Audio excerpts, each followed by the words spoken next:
If you're distracted while you're driving, are you concentrating on what you're doing, or are you driving blind? If you're driving blind, what's happening in front of you and how can you react? The average time it takes a driver to see the danger and take action is about 1.5 seconds. If you add speed into the mix, the consequences are even greater, whether that's in a 50k zone or a 100k zone. You can drive on the open road at 100 kilometres an hour without realising it. You're doing 110, 115, if not more. You might have the open road ahead of you and talk to your companion, but your distraction is away from your speed. The next thing you're doing 115. When you're not aware of what speed you're going, that's just as dangerous as not being aware of what's in front of you. At 50 kilometres an hour, you're travelling at 13.5 metres per second. This is 13.5 metres, about the distance of two parked cars. You're distracted for 1 second, effectively driving blind for 13.5 metres. You look up and see a girl crossing the road. So you react. It takes 1.5 seconds for your brain to tell your foot to step on the brakes.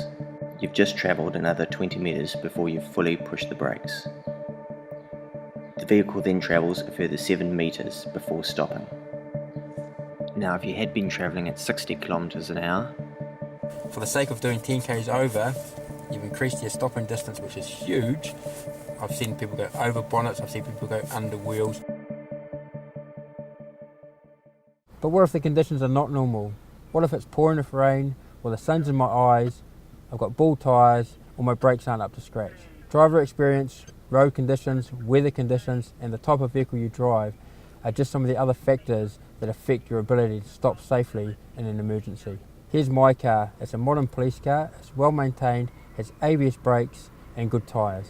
If I brake hard at 100 kilometres an hour on a dry road, I'd come to a stop in 28 metres. How do you think you or your car will perform in an emergency? There is a trend and there are a lot of people still using cell phones, and it is a problem. At the end of the day, we do attend a lot of minor crashes where people have been distracted, and it's clear they've been distracted. I've seen a lot of pain associated to distracted and speeding drivers. Grandma had been into town and she was playing cards at a local RSA. That was something she did every Thursday afternoon, and she was walking home from town and it was about 4:45 at night. It was just an ordinary day. Tuesdays and Thursdays she walked to the RSA. Fridays she walked down to Age Concern to play bingo. So yeah, she, just went and played her cards, and cousin had offered to pick her up and she said no. So yeah, it was just a normal day, her walking home. She was crossing the road on the pedestrian crossing when she got hit by the driver who was texting. So speed wasn't a factor, it was just solely that he was texting and failed to see Grandma on the pedestrian crossing. She was, I believe, half to 3/4 on that pedestrian crossing, so she wasn't like just at the start of it, she was a fair way across, and he obviously failed to see her or the approaching crossing while he was texting. My son, he rang about 5 o'clock and said, oh, what's Grandma doing today? And I said, oh, why? And he goes, oh, I've been trying to ring her.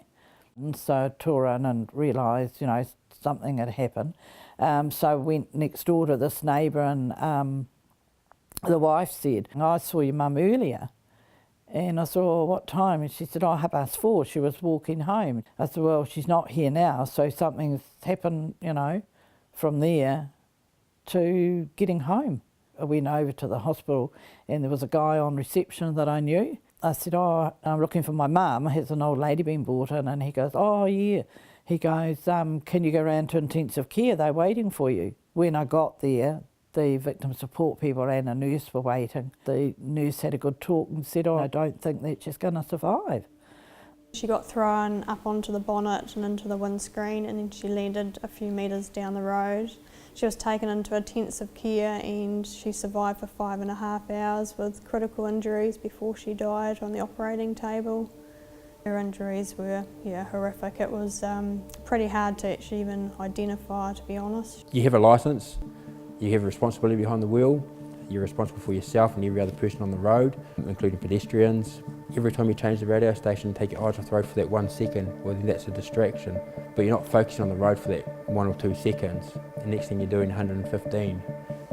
And oncoming traffic, someone overtakes coming towards you, you hit your brakes, you're actually going to end up stopping further than you anticipated. That speed, obviously, any speed can kill. All these little distractions and reactions all add up to a distance. So if you can keep yourself aware of what's up to 50 metres ahead of you, or half a rugby field, which is this far.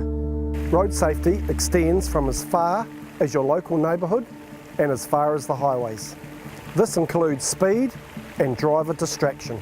We are all responsible for each other's safety, including ourselves, our passengers and other road users. By accepting this, we will create safe roads for all of us. For every one of you using your cell phone whilst driving, I just want to ask you, are you okay if the next person killed or hurt by a driver using their cell phone is your family member? is it still okay? A speed camera. Don't let it be your last family photo. Life. It doesn't have a reset button. Slow down and drive carefully. It's simple.